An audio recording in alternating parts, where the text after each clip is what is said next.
Hi, I'm Dr. Vivian Lowe, and you're on VLMD Rounds, a podcast on medical science and tools to optimize your health. This was supposed to be a quick and easy episode. I tried filming it earlier, and I just kept flubbing it and making mistakes and losing my points. It's been a busy week, and I guess maybe it got to me a little bit. So I decided just to forget it and go for a walk. And it's a beautiful day outside in the 40s Fahrenheit, but bright and sunny. And I had a nice walk by the river and I feel a lot better now. So I'm going to try it again. All right, take two. Let's see how I get through this. Okay. In my last Q&A session, I made a comment on metabolism and how generally when we talk about metabolism, we're really talking about whole body effects, right? Metabolism in the whole body. Basically, we're looking at the net effect in the body, and we really rarely talk about specific organs or specific tissue beds. And the last episode I did on brain metabolism, I hope that people realize from that episode that it really is important to look at what's going on in a specific organ. It turned out that what happens in the brain is not what normally happens in other tissues, right?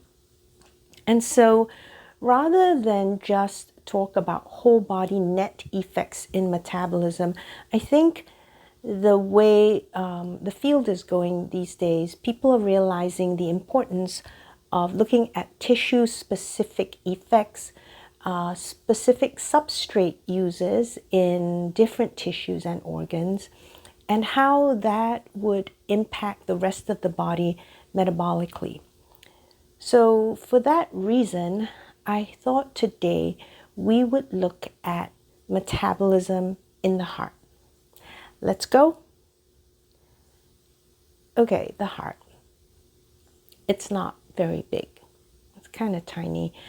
In a woman, it weighs about 8 ounces, and in a man, maybe 10 ounces. So in metric units, that's like 220 grams to about 280 grams, just under 300 grams.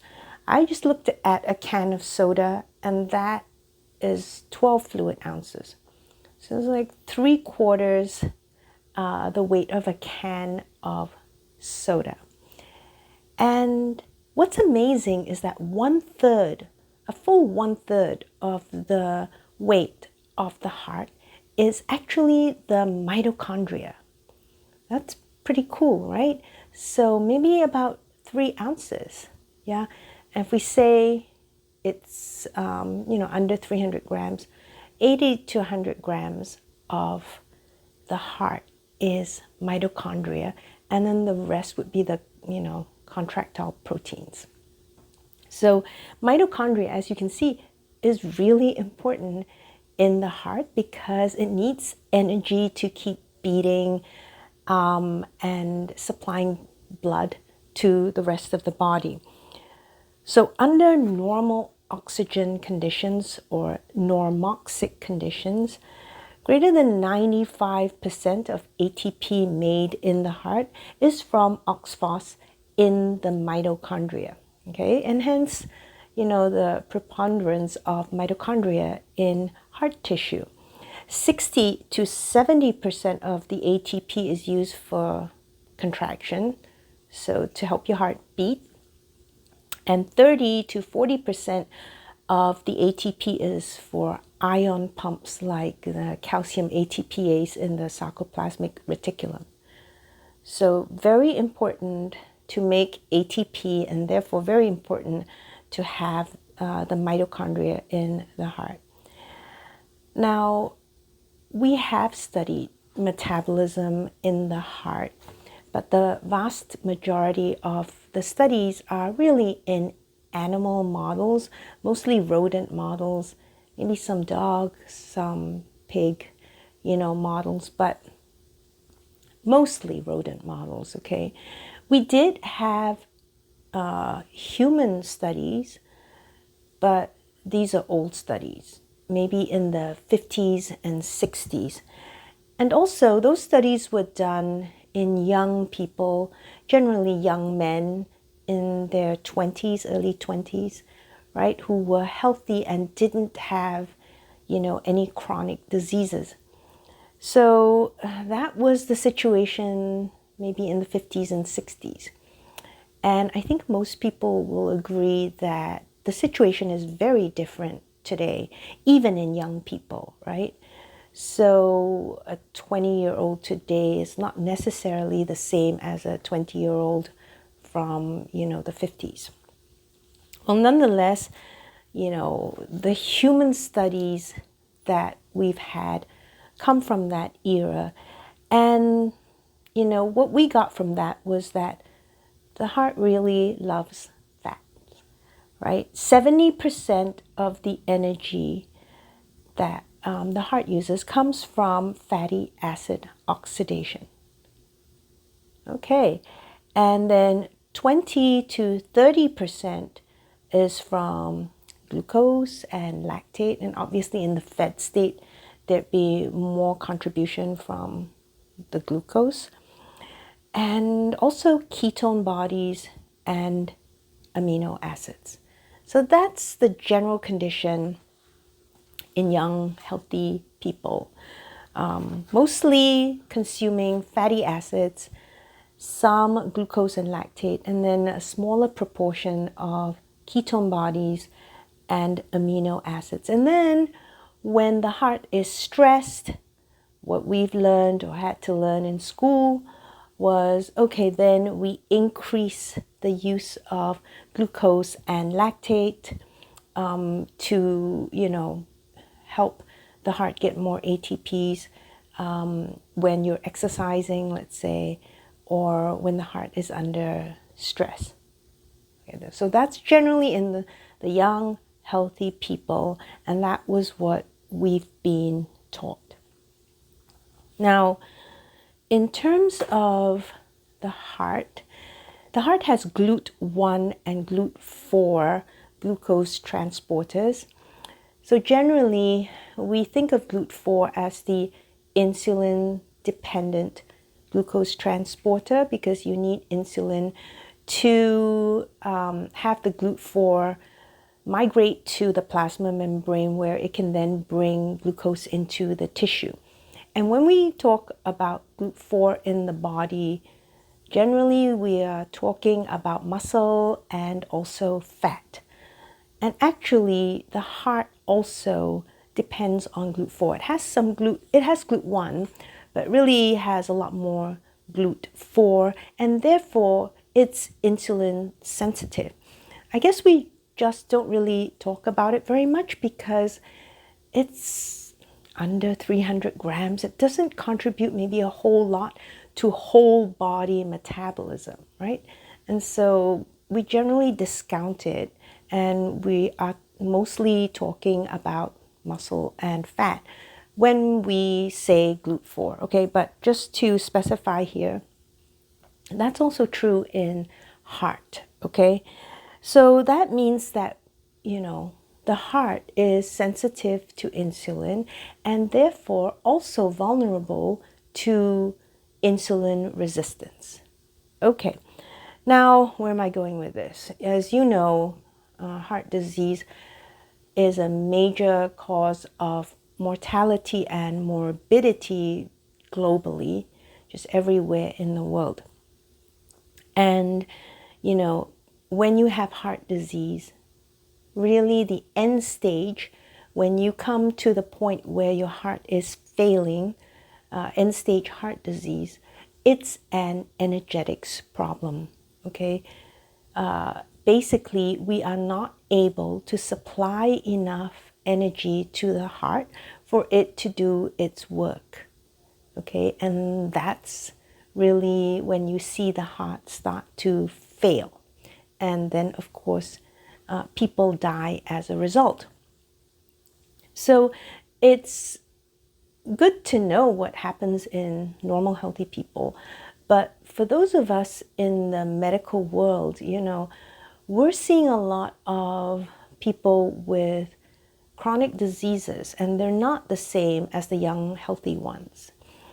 The Journal of the American College of Cardiology came out with an article in 2022, somewhere in the earlier part of the year, where they said that 93% of Americans have metabolic dysfunction.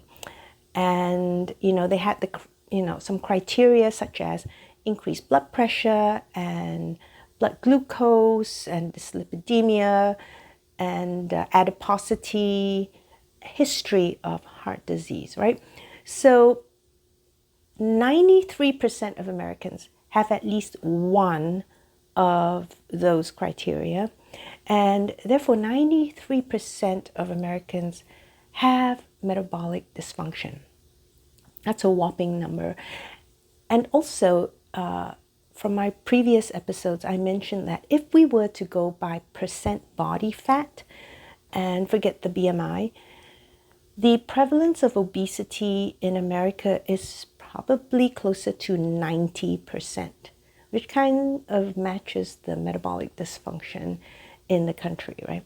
So 90% because a lot of people have normal weight obesity. So the prevalence of obesity by BMI is 42%.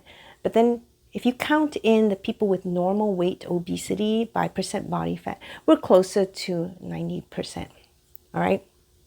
So this means that at any point in time, we're actually looking at people who aren't, even if they were 20 years old, they're not like that healthy 20-year-old in the 1950s, okay? Because it's likely they have metabolic dysfunction. So let's just look at insulin resistance again to review, because we want to now know what the heart is doing under conditions in this day and age. Okay, so with insulin, very briefly, because I went through it in the insulin episode way back when, I don't remember. Basically, insulin is made in the pancreas, and one function of insulin is glucose disposal in your body. That's the one most people focus on, right? And essentially, muscle and fat have glucose transporters that are sensitive to insulin. In the presence of insulin, they are able to mobilize these transporters to bring glucose into the tissue and therefore lower the blood sugar. Okay, but the insulin also is able to decrease glucagon production from the alpha cells in the pancreas. Okay, so when you have insulin, we're going to actually inhibit glucagon, and therefore we're also going to inhibit gluconeogenesis in the liver, probably in the kidney as well. Okay, that's not very well studied in the kidney, to my point about us not really knowing what's going on in different tissues and different organ systems, right? But definitely in the liver, the insulin suppresses gluconeogenesis. And also, insulin is lipogenic. So it promotes lipogenesis and it suppresses lipolysis, which is the breakdown of fatty tissue.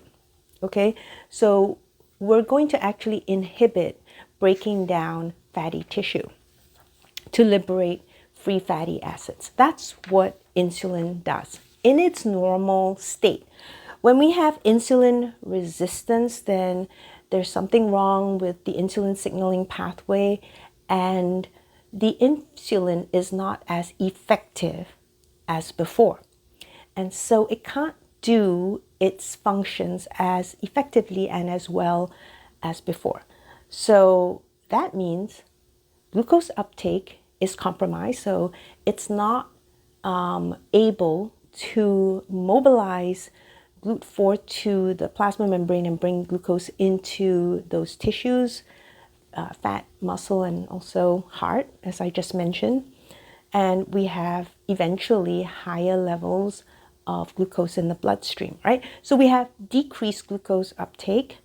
To compensate at first, your pancreas cranks out more insulin just to try to handle the glucose load, but eventually that fails as well as a strategy, okay? So in insulin resistance, yeah, we're not able to have as efficient glucose uptake. But we also are going to have increased glucagon because normally insulin is able to suppress glucagon production. But since we are saying we have insulin resistance and the insulin isn't functioning as well, then it's not going to be able to do its job of suppressing glucagon production. And therefore, it's not going to be able to inhibit gluconeogenesis as well. Okay, so now we have increased glucagon and we have increased gluconeogenesis in the presence of insulin, which is abnormal. Okay, it shouldn't be that way. One other thing that will happen is now we are not able to suppress lipolysis. Okay, so what does this mean? That means that we are now releasing more free fatty acids into the bloodstream from fat tissue. We're breaking down fat tissue now, and you have more free fatty acids. So in essence, when you talk about someone with diabetes, for example, yeah, they may have high blood glucose, and that's what everyone focuses on.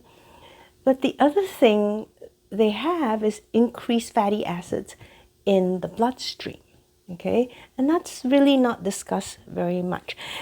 All right, so we know in the fasted state, for example, we have in people with normal glucose tolerance, so they're not insulin resistant, you know, when you've been fasting overnight, let's say for 12 hours, you're going to mobilize your fat stores for energy, and so you have lipid oxidation, okay? But if you look at diabetic patients after an overnight fast, they have increased lipid oxidation beyond that of normal individuals, okay? And that's again because whatever even basal insulin that they have isn't functioning well. And so rather than suppressing or holding down lipolysis, you know, we're actually having more lipolysis happening. So they have increased lipid oxidation just even at baseline under fasting conditions. And, you know, we've all heard about substrate competition where when you have increased lipid oxidation, then concurrently you have low glucose oxidation. In situations where you have high glucose oxidation, we will then have low lipid oxidation, right? And in insulin resistance, we have this exaggerated, okay? Now, let's look at the liver then. The liver actually uses fatty acids as a substrate almost exclusively. The respiratory quotient for the liver is 0.7, so it's basically just, you know, sopping up fatty acids as a fuel, okay? Now, let's take that liver, and if we have insulin resistance, then you have free fatty acids floating around in the bloodstream, and on top of that, the insulin glucagon ratio is relatively decreased. Okay, so it's now drops from the normal condition. And so under those conditions, with this flux, increased flux of fatty acids, the liver has to do something with the excess fatty acids. And it has two choices. It's going to make more fats, de novo lipogenesis. So, you know, eventually you can get fatty liver. But the other thing it can do is make ketones. So we see that in those patients with diabetes or insulin resistance, we also have increased beta hydroxybutyrate in the blood. Okay, so we know that the liver can make ketone bodies from the fatty acids, but it can't use the ketone bodies as fuel because it doesn't have the enzyme to metabolize it. And so it's just going to export that into the bloodstream. And now we have a higher plasma concentration of beta hydroxybutyrate in those diabetic patients. Okay, so generally now what we're saying is that the diabetics, they have increased free fatty acids, and also they have more ketones floating around in the bloodstream. Okay, that again, people don't talk about. Now, it's in what they call the physiologic range. So it's in micromolar range. And, when people go on a low carb diet, they generally looking at the millimolar range. Maybe they have ketone levels like between 1.5 and 2.5, something in that range, okay? But this doesn't mean that if your ketone meter doesn't read any ketones, that you're not making any ketones. It's just in such a small range, it's not detectable by the meter, okay? And in diabetics, we do see actually increased ketogenesis relatively, and increase free fatty acids. All right. So having quantified that, right, now, because most of my patients who come to me, they have metabolic syndrome, okay, and they have insulin resistance. So in general, when we look at a standard patient population, that's what you're going to see. And so it'd be interesting to know what fuels the heart would be prioritizing under those circumstances. So like I said, in the normal people, 70% fatty acids and then 20-30% glucose lactate, a little bit from ketones and amino acids, all right? And then under stress, right, under increased demand, you see more glucose and lactate usage. But what about those people who have insulin resistance? That's what we're going to see as well.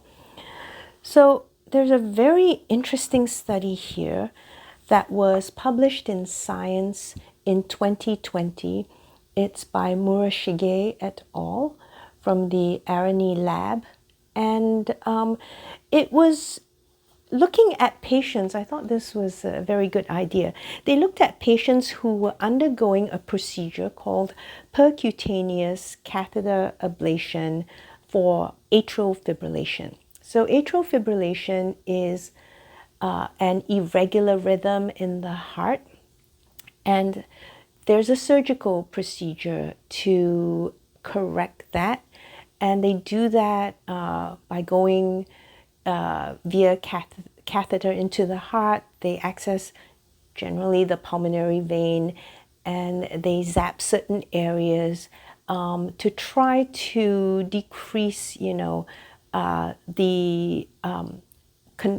the irregular conductivity in the heart. Okay, so it's a procedure. It's quite a common one, and what the authors of the study decided to do was, why don't we study these patients that are going to the EP lab, because they're going to get a heart catheterization already, and we might as well make use of that. Okay, so I'm going to read a fair amount from the study because I think it's a really good one. Now, first off, I want to say that aside from atrial fibrillation, the people that they studied were really just the standard general patient population that I see, for example. So the average age was 60, BMI was 30, and they all had insulin resistance, all of them, okay? They had normal ejection fraction, which meant that the pumping action of the heart was still preserved and normal. There was nothing wrong with the function of the heart, okay? They had this arrhythmia, yes, and they had some insulin resistance, but they were just like your run-of-the-mill patient generally, which makes them interesting to me because this is what I see on a day-to-day basis, okay?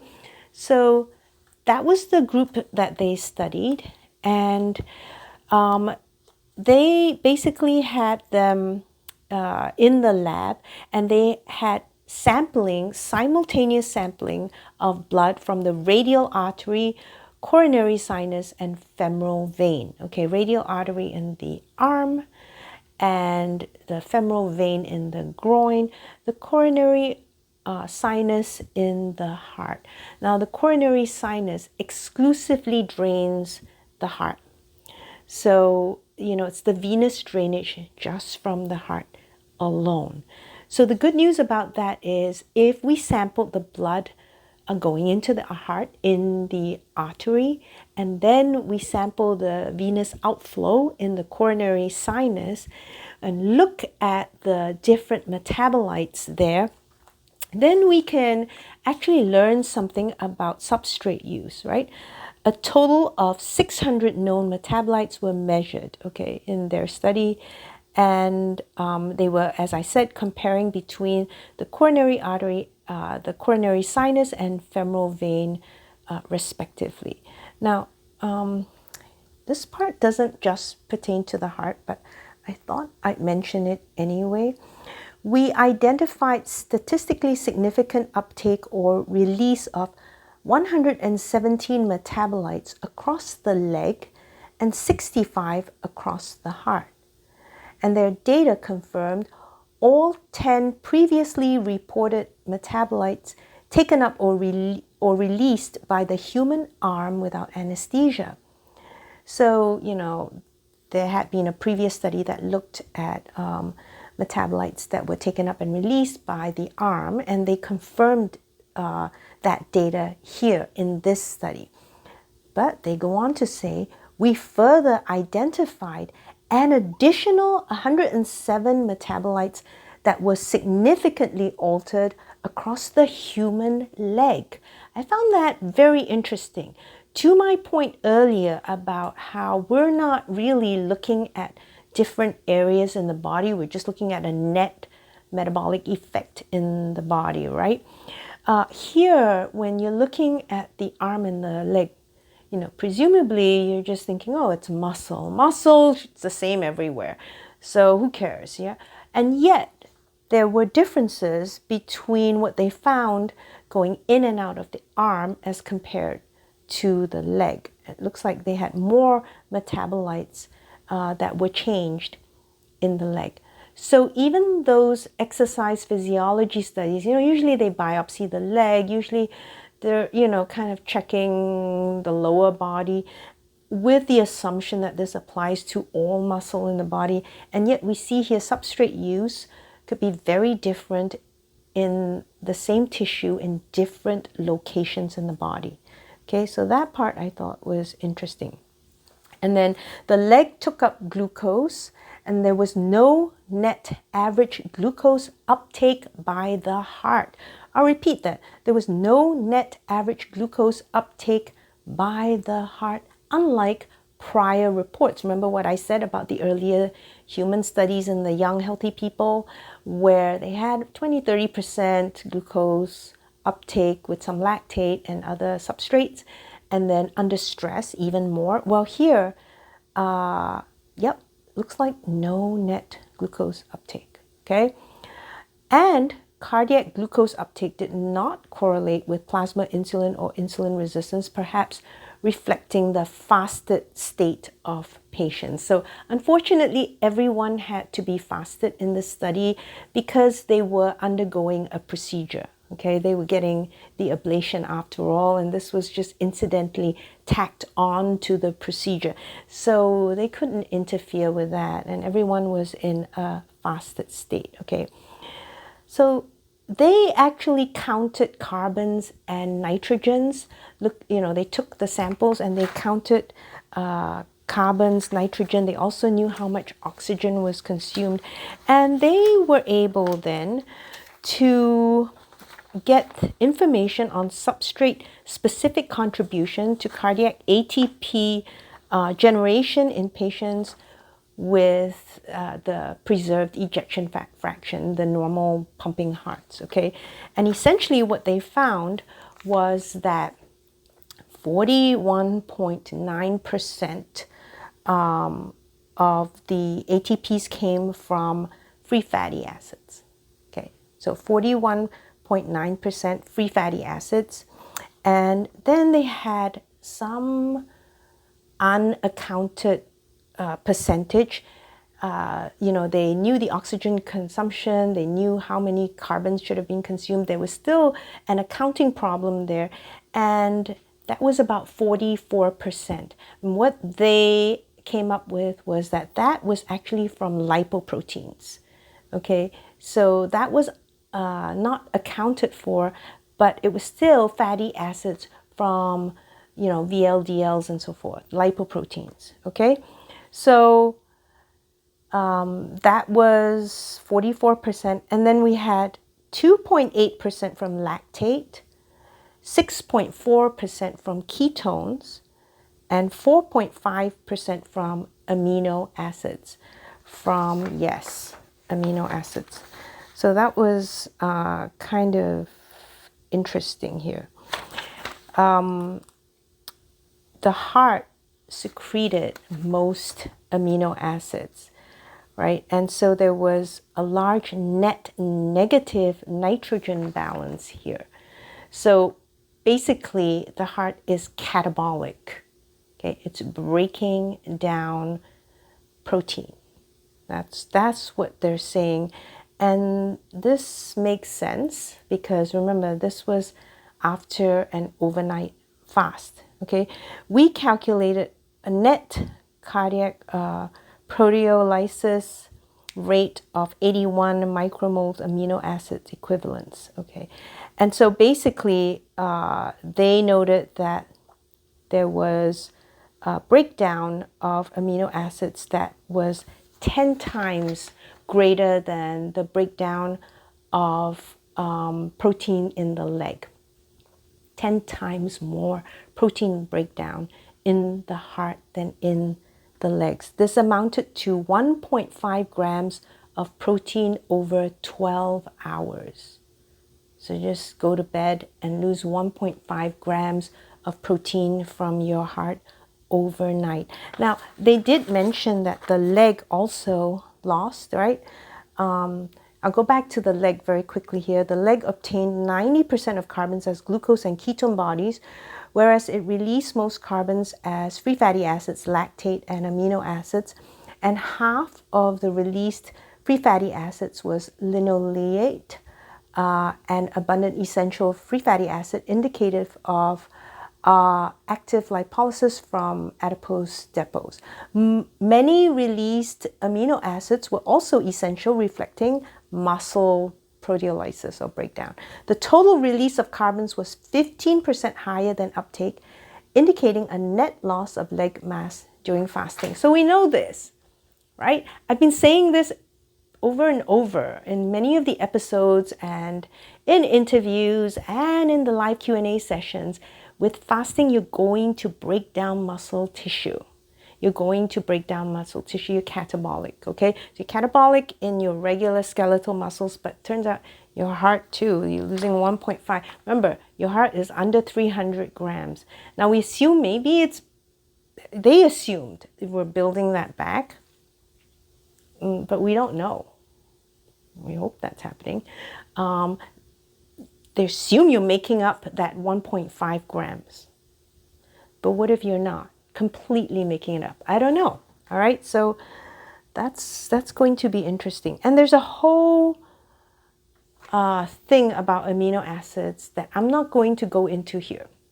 That's a whole nother can of worms. And I've just decided only one can of worms per episode, or else I'd be here all day and I'd never get the rest of my work done. So that would be problematic. So I'll reserve that for another day because that's a hugely interesting topic. Okay, but just want you to note that besides that fuel use that I told you about, that we have net breakdown of proteins in the heart. Okay, now they further actually looked at, so that group of people with the normal pumping hearts, there were maybe 87 people in that group. They further had 23 people with failing hearts. So these people, it was compensated, but they had reduced ejection fraction. So the heart now wasn't pumping very efficiently. And they wanted to know, okay, is there a difference in fuel use as the heart starts to fail? Okay, and they noted that there indeed were differences. So remember, in that first group, just generally healthy except for insulin resistance, those people had the substrate use was 42% was from free fatty acids, and then another 44% we presume from lipoproteins. Here with failing hearts, it's decreased, went down. So now it's 34.9%. Okay, and from the lipoproteins, it's like 36.5%. So both categories where we extract free fatty acids, that's down. Now, interestingly, lactate went up 5%, up from 2.8%. And amino acids went from 4.6% to 6.7%.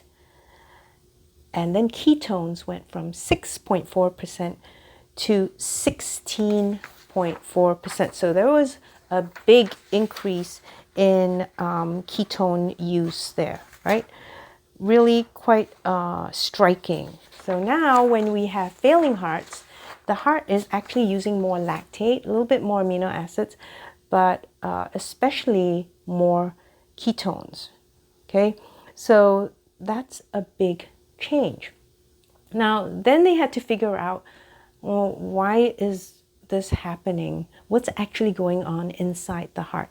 So they went on to do a further study, and this time, again, very smart, they looked at transplant cases.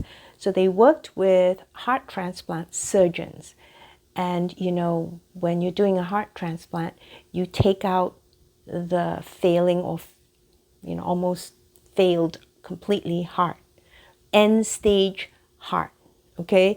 And then you're transplanting a better functioning heart into those patients. So these heart surgeons actually collected the failed hearts, the end stage hearts, right? And they were very careful about how they collected it. You have to do it the right way, because if there's any ischemia, if you impose any ischemic stressors on that heart, immediately you're going to change the metabolism, okay? So they accounted for that. They were very careful and were very stringent in how they removed the hearts and also sampled the hearts. So they did that, and they verified that it was what was happening, that actually you increase lactate, you increase ketone use, and there was a decrease in free fatty acids. So with the free fatty acids, was it a problem, you know, because we had just more toxicity from the free fatty acids and causing mitochondrial dysfunction? It turns out from their study that it seems to be a problem the heart has in importing free fatty acids from the blood, that it's an import problem. And they're not clear why this is, okay? What they know is that actually there's just, the heart just isn't able to get the free fatty acids into the cell, okay? And so that's why the usage of free fatty acids is down. Lactate goes up. Lactate goes up because actually the enzymatic profile in the heart under those conditions, you know, under failure conditions, changes, okay? So really lactate, to be able to enter the TCA cycle, it needs the enzyme pyruvate dehydrogenase, PDH, right?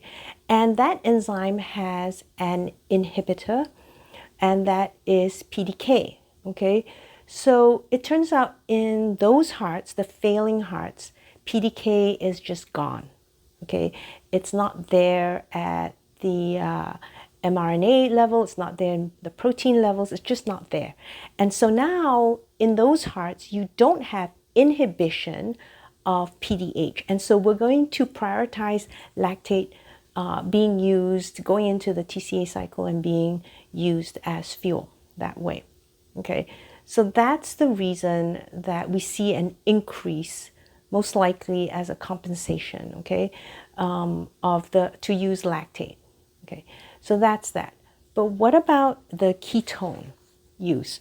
Is it that the heart now is preferentially using ketones as a fuel source? And that actually is not the case. It's not the case. What they found was that, I'll read here again, uptake of acetate, 3-hydroxyacetate from the gut microbiota, from metabolism of short-chain fatty acids, okay? Uptake of acetate, 3-hydroxybutyrate, and glutamate was directly proportional to circulating concentrations in the heart and leg. So basically, this was a whole body effect, that probably the liver was making more ketones, right? And so we had more ketones available, and somehow there was more acetate available from the gut bacteria, and also glutamate. And you know, as the concentrations of those three rose in the blood, there was increased uptake by the heart and usage of those substrates as fuel. Okay, so that was purely what's available. And it turns out because there was a rising availability of the beta hydroxybutyrate in the blood, then the heart was just, you know, extracting it from the blood and using that as fuel. So that's really what we're seeing in our patients who have end-stage heart disease. Okay, so quite different from that young 20-year-old I told you about, you know, with normal heart and otherwise very healthy, no insulin resistance. Okay, so those were the cases that were presented in textbooks, but that's not what we're seeing in real life. In real life, it turns out that probably most of our patients are, you know, using a good amount of free fatty acids, just like the normal healthy people, but also they're using lactate, and they're using some amino acids, and they're using ketones already. Okay, your normal insulin resistant patient who is otherwise fairly healthy is already having, you know, some ketone usage in the heart. And then as the heart continues to fail, then we're going to increase the use of lactate, increase the use of ketones, and you know, amino acids. And actually the free fatty acid usage decreases. And in both cases, we're not using glucose at all, okay? Which is different from what's normally taught. That's generally the standard, is that, okay, you're going to use glucose when the heart is stressed. So these hearts are very stressed, right? And they're not using glucose. Okay, so for a quick wrap up, and then I'll tell you why I wanted to do this episode. Okay, quick wrap up. We looked at, you know, the heart, because I said that generally we only look at whole body net effects in metabolism, and we really need to be specific to different organs. And since heart disease is a big killer and, you know, causing high morbidity and mortality globally, let's look at the heart. Now, the information we had before was in normal, healthy, young people, and essentially the heart likes fatty acids. 70% of its fuel is from fatty acids, and then 30%, you know, 20-30% from glucose, lactate, and also a little bit from ketones, especially fasted, you know, and amino acids. And then when stressed under exercise conditions, the heart consumes more lactate, consumes more glucose. Okay, that was what we were taught. And we realized that in the insulin resistant state, whole body wise, we have increased free fatty acids floating in the bloodstream. So increased free fatty acid, lipid oxidation. And we also actually have increased ketogenesis above what is seen in normal fasted conditions. Okay, so we have an exaggerated sort of fasting condition where we use more free fatty acids and we also make more ketone bodies. That's what we see in the insulin resistant patient. So what do we see in the insulin resistant heart? And based on that, what we've seen is that the heart is actually still using primarily fatty acids, right? And there's a good proportion of free fatty acids that they could account for in that Murashige study. And then the rest we think is coming from lipoproteins. They couldn't quite account for it, but it's a pretty good guess that's coming from lipoproteins. And then we have some coming from lactate and from ketones and from amino acids. All right. But as the heart continues to fail and we get to end stage heart disease. Now, this is a big stress on the heart, right? And does glucose intake happen at that point? It turns out no. We have decreased fatty acid usage, and we don't know why. We think this is a problem of getting the fatty acids into the heart cells. And we're still trying to figure that one out, why that is actually happening, because it's an import question here. It's an import problem here, right? We have increased lactate use because now the enzyme that allows you to use lactate as a substrate is wide open because it's not being inhibited by its normal inhibitor. That inhibitor is gone.